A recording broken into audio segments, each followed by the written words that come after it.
Hello, everyone. Welcome back to How to Master HQ. If you're new here, make sure to hit that subscribe button and turn on notifications to keep up with our tech tutorials. Today we're going to learn how to use the Vlookup function in Excel.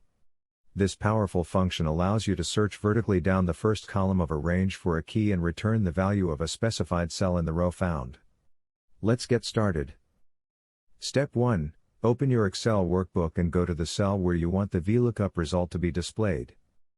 Step 2. Type equals Vlookup to begin your function. Step 3. The Vlookup function has 4 arguments. The first is the lookup value, the value you want to search for. Type the cell reference that contains this value, or the value itself. Step 4. After a comma, specify the table array. This is the range of cells that the function should search in. Make sure the column you're searching in is the first column of this range. Step 5. After another comma, specify the column index number. This is the column number in your table array from which the matching value should be returned. Step 6. Finally, after one more comma, specify range lookup. Input false if you want an exact match and true if you're okay with an approximate match. Step 7. Close the parentheses and hit enter.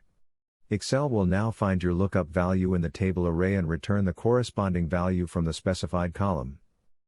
And voila! You've just used the Vlookup function in Excel. Remember that Vlookup only looks to the right. If you need to look to the left, you may need to rearrange your data or use another function like index and match. Thanks for watching. If you found this tutorial helpful, give us a thumbs up and subscribe to How to Master HQ for more quick, practical tech guides. See you in the next one.